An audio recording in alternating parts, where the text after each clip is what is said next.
Bah, l'étape qui est au cœur du métier de tonnelier, je pense que c'est la chauffe, principalement. C'est ce qui permet... Une barrique, c'est fait pour avoir un contenant à l'intérieur. Voilà, c'est un contenant et il y a un liquide qui vient à l'intérieur. Et cette chauffe, justement, permet un échange bois-liquide intérieur qui est... Voilà, c'est le principal dans une barrique. La chauffe, le bousinage. Je m'appelle Pierre, j'ai 32 ans. Ça fait 16 ans que je travaille à la tonnerie Taranceau. J'ai commencé de 16 ans à 18 ans en apprentissage, ici, chez Taranceau, avec lequel j'ai eu mon CAP en 2001. J'ai été meilleur de France en 2011, et depuis, je travaille sur la T5, la barrique haut de gamme de Taranceau. Je m'appelle Olivier François, je travaille chez Taranceau depuis 1997. J'ai passé mon apprentissage en 98-99. Donc mon maître d'apprentissage était meilleur de France. Et c'est vrai que dès l'apprentissage, ça fait rêver entre guillemets, quoi. Le mérin, c'est donc la planche de bois que nous mettons sur parc entre 2 et 3 ans. Donc pour la T5, c'est 5 ans. Donc de cette planche, nous, on va l'usiner pour la transformer en douelle. Donc une fois usinée, on peut s'apercevoir qu'il y a un arrondi à l'extérieur qu'on va appeler le dôlage. Elle est arrondie à l'intérieur, on va appeler l'évidage. Elle est également écourtée, donc mise à bonne longueur. Donc les deux extrémités vont être coupées, c'est l'écourtage. Et enfin, il y a l'opération de jointage. Où l'on détermine un angle défini suivant la contenance de la barrique. Voilà. Alors, la mise en robe consiste à placer les douelles les unes à côté des autres, autour d'un cercle, pour arriver à monter une barrique. Voilà. Enfin, une barrique mise en robe. Voilà. Qui ressemble, voilà, quand elle est montée, ça ressemble à une robe. Voilà, c'est cette forme-là. Une fois que la barrique est montée, la coque est montée en mise en robe, c'est l'étape de la chauffe. Donc là, on a une première phase de préchauffage où la barrique est mise sur une chaufferette et où il n'y a aucune action de cintrage sur le bois. Donc le fût est en attente, entre guillemets, où là on chauffe et on arrose. Et ensuite, on a l'étape de cintrage où là, petit à petit, il y a un mécanisme qui vient serrer les douelles jusqu'à temps de fermer complètement le bas et d'avoir une forme de barrique.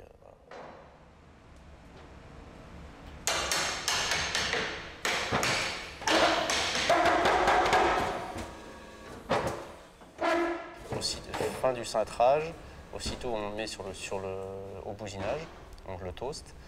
Et là, suivant les demandes clients, on chauffe plus ou moins, on toaste plus ou moins la barrique. L'intérêt du bousinage, c'est vraiment de développer les arômes du bois. Si on a des chauffes légères, on va être vraiment dans le sucre. Et plus on va être dans les chauffes fortes, on va être dans le fumé, dans du gras, des odeurs grasses. Comme dans une barrique à whisky qui est complètement brûlée à l'intérieur, on boit certains whiskies qui ont un goût de cendre, c'est vrai. Enfin, là, c'est un peu moins intense, mais on arrive à une chauffe vraiment forte pour colorer, Et le temps moyen de chauffe pour un bousinage, ça dépend des tonneries. Après, c'est un secret de fabrication, ça. C'est un secret de fabrication. Chaque tonnelier, c'est une recette de cuisine, le bousinage. La chauffe, le toast, chaque tonnelier a sa marque de fabrique.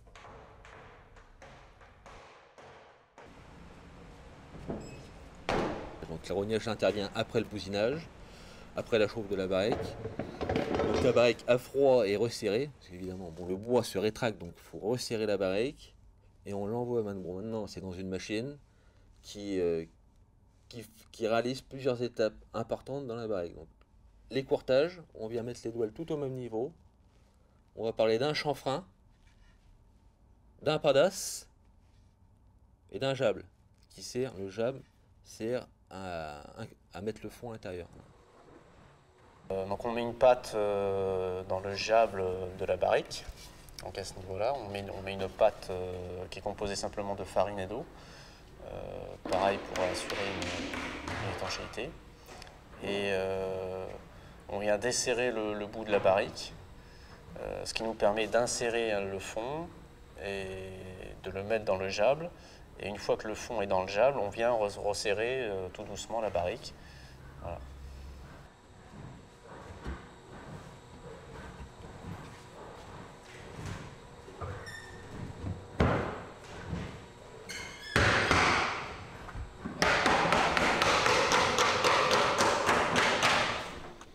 La barrique est percée, il y a un trou de bonde, donc on passe au test d'échaudage. Donc là, on va mettre de l'eau dans la barrique sous pression, de l'eau chaude, et on va regarder s'il n'y a pas des fuites. S'il n'y a pas des fuites. S'il y a des fuites, on peut changer une pièce de bois, une douelle ou une pièce de fond.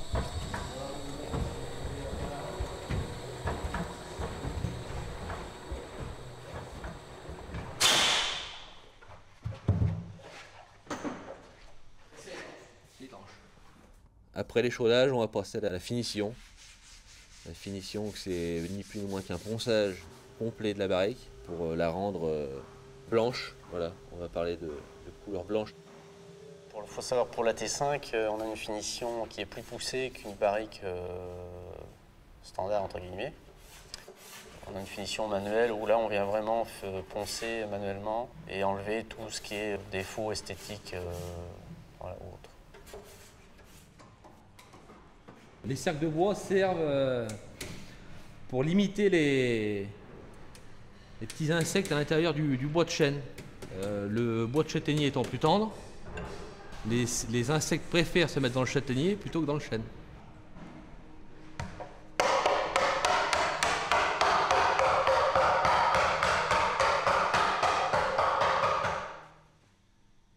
Tout est important dans une barrique. Enfin, il n'y a pas une étape préférée. Non, moi, c'est un métier qui est quand même hyper intéressant. On arrive, par un morceau de bois, on arrive à faire une barrique.